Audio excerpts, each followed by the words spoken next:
right, welcome back to the Shifting Schools podcast. Tricia, so nice to see you today. How are you doing, Tricia? I'm doing well, Jeff. I'm really excited to be chatting with you because we're talking about our favorite topic. We're talking about AI today, and we're also going to be talking about our podcast audience, which is like, I think a close second or maybe tied for first of things that we love talking about. Yeah, that's true. So here's what our thought was. Our thought was, this time of year, November, December, the holiday season, the season of giving, a lot of times we have, podcast listeners reach out to us and say, what is something that we can do to give back to you? And so we thought that this year, for the months of November and December, so for the next 2 months, we are going to have a little challenge.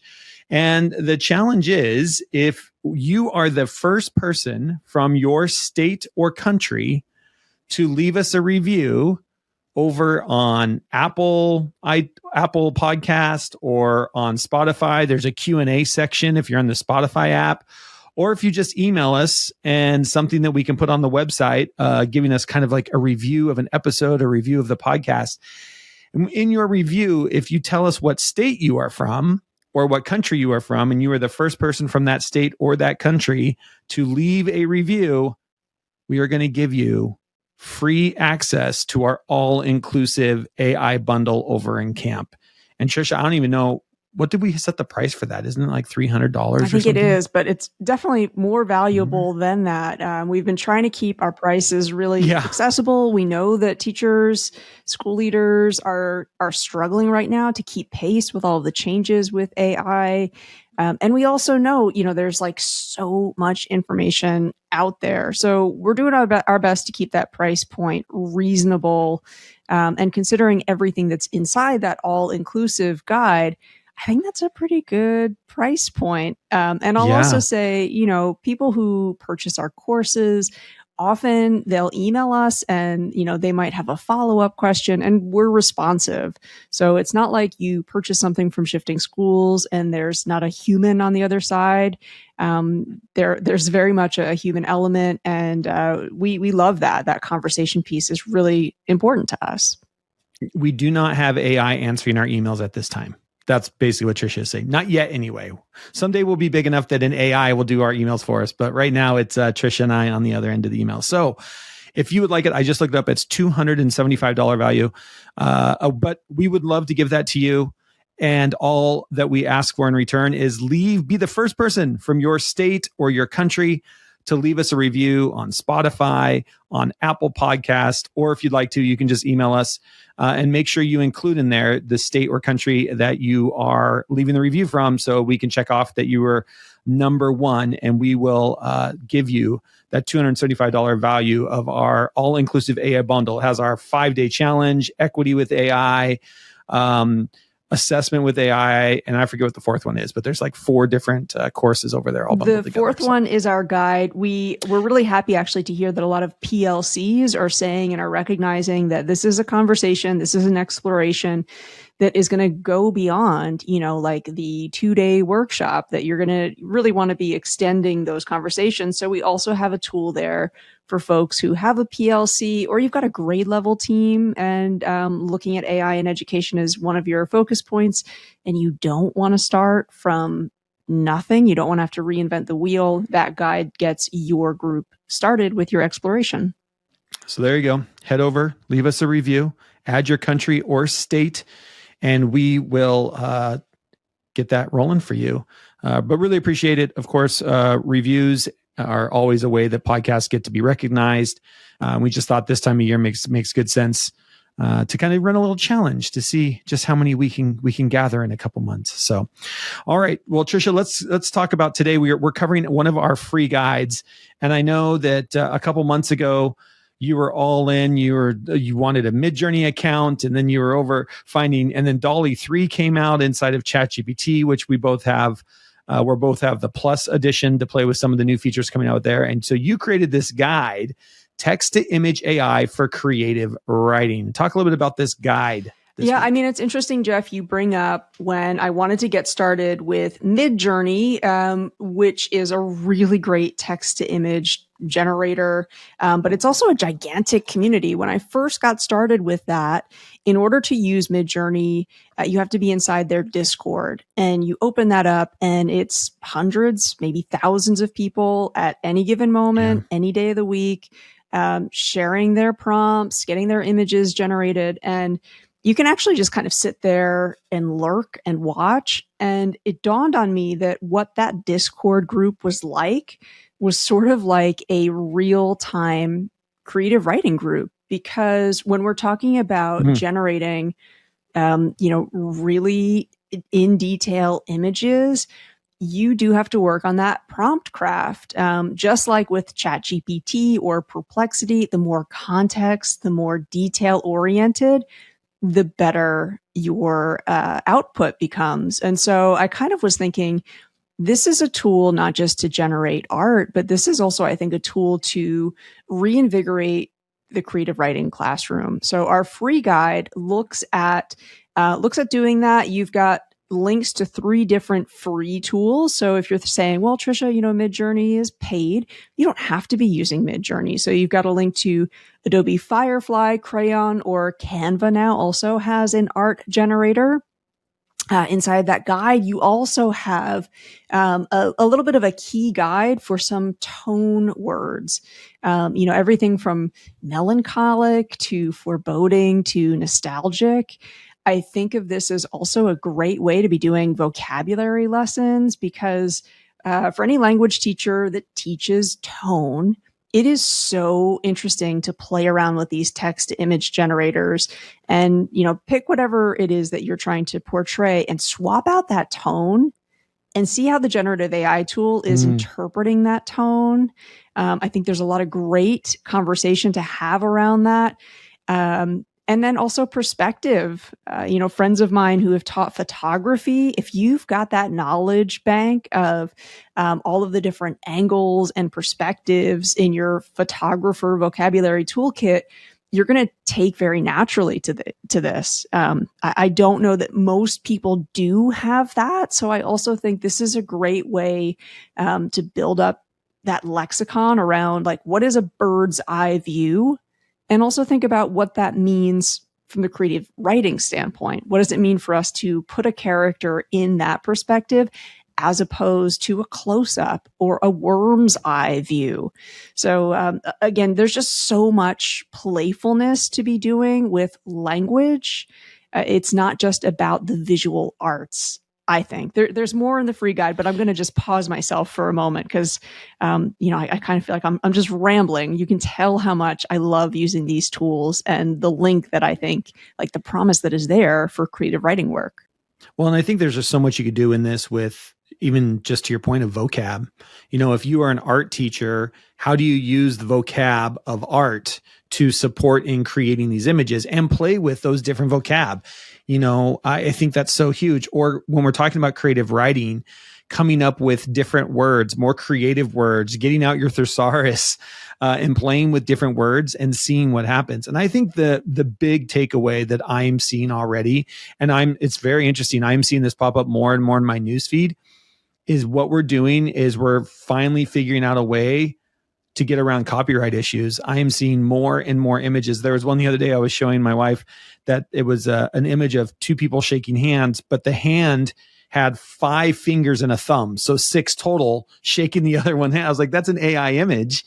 And how much do we not care? Like, most people, I'm going to guess, didn't even see it, right? Unless you're critically looking at this image. But I think it's going to be huge for kids. Also know that if you are a Google Apps school, Google is pushing this out very soon into Google Slides. If you have a Gmail account and you sign up over at labs.google and you have just a regular gmail.com account, you can already get in and play with it. When you go to insert image, there's one that says create an image for me. The same thing happens if you're a Microsoft person. If your school uses Microsoft and they have Microsoft Enterprise, they have now got DALL-E 3. You go to bing.com images, I believe is the URL, and you can create images right inside of your own system. And so these systems are coming. And so just getting kids to play with them. And again, it gets us around that copyright issue. that copyright issue to me is the thing to be thinking about. Of, you have students and you want students to be creating images for their work. You want them creating images for their writing, and what a great way, or for their presentations. And we can talk about copyright in a different way, and how you can't copyright IA images the way copyright is written right now. You cannot copyright AI images, but you can use them, and you can create them, and you can make them exactly the way you want them to be. So that's great. I just love the parts of this guide that Tricia's put together, the getting started, considering the key tone words. She's got all this for you in the guide. Perspective, giving and taking, whether it's a bird's eye view, be thinking about that. The last couple sections of this guide are, might learners pair the style of their writing with the style of the image? So now we're talking about style words, and leveraging collaborative prompt authoring. Tricia, do you want to talk about maybe those last two? Yeah, before I do, I want to just circle back to what you were saying about copyright, because I think also if you're a business teacher, and you've got to learn a little bit about copyright, or you're an entrepreneurship teacher, Adobe Firefly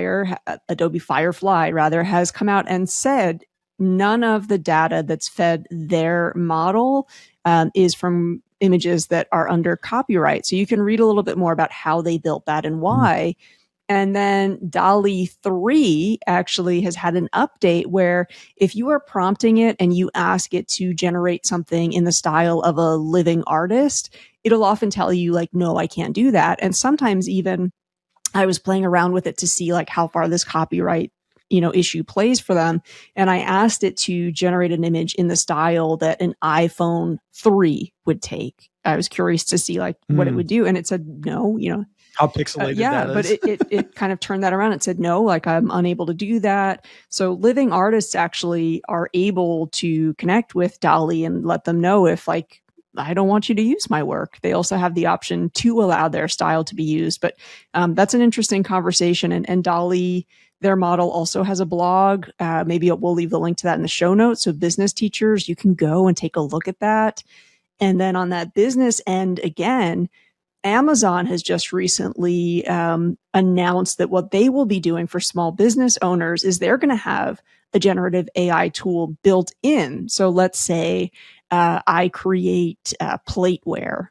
And, I'm a small business. I don't have the funds for a photographer and to do all this fancy staging, but I still want to sell my plates and bowls. What I'm going to be able to do now inside of Amazon is they have a generative AI background creator where you can place your product and use generative AI. So again, I'm thinking if I teach business, if I teach entrepreneurship, these are going to be very much the tools, not of tomorrow's business person, but of today's. I think that's a great conversation to have. Now, the last part of the free guide kind of takes what we're talking about and turns it on its head. So essentially, you've got a slide deck. You have a few images that have already been generated. You've got a timer, and you're going to invite teams of students to try and figure out what's the prompt that's going to get us closest to that image. So that's where you could go back to your style words, your tone words. Students are going to be looking very closely at that image and thinking like, what is that style? So Jeff, to your point, art teachers, you want students to know like, what is vintage? What is Baroque? What is surreal?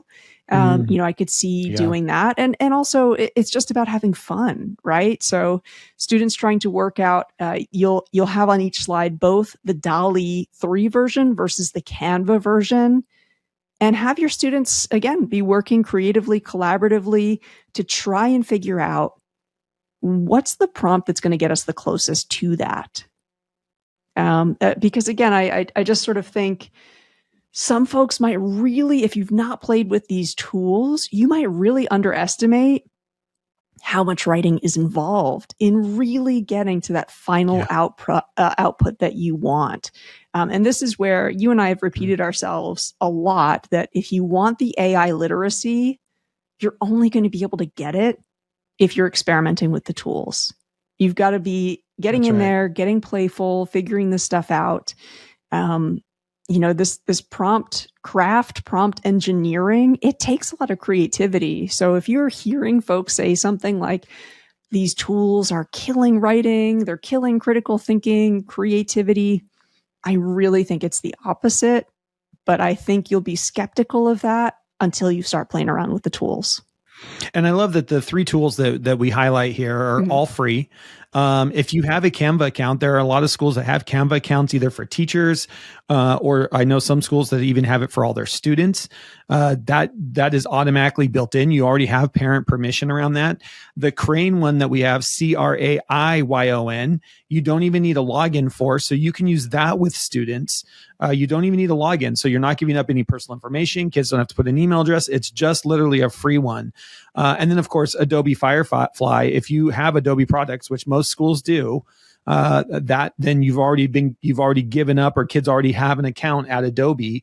That makes those things just a little bit easier as well. So that's the other thing, is people are constantly coming out and saying, yeah, but we can't have kids sign up for this.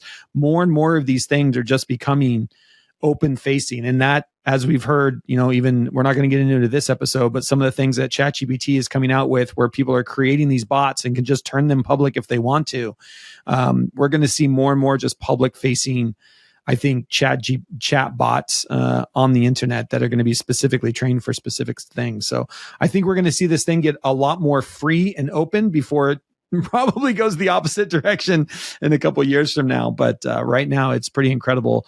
Just this innovation stage that we're in is pretty awesome. So yeah, and it's time for us to take advantage of it. Intentionally inside the guide, the images that are there are generated with Canva's tool, because I've heard some folks say like, oh, well, that's not going to be anywhere near as powerful as, this tool or that tool. And it's sort of like, have you played around with it? Because actually, you'd be surprised. So we made a point of using Canva to generate those images. If you try out anything from the guide, or again, this gets you personally interested in experimenting with these tools, we'd love to hear back from you. Our email address, info@shiftingschools, is also inside that free guide. You'll find the link to it over there in the show notes. I want to wish you happy experimenting and generating. We hope to see some of your artwork. If you create something for the first time, email it our way. We'd love to see what you come up with. Awesome, Tricia. Thanks again, Tricia, for making the free guide available to everyone. Again, you can find that link in the show notes, and there's more free guides for you over at shiftingschool.com. Thank you, Tricia. It's always great. And remember, go leave that review and get a free access to our all-inclusive AI guide. Until next time, we'll see you on the network.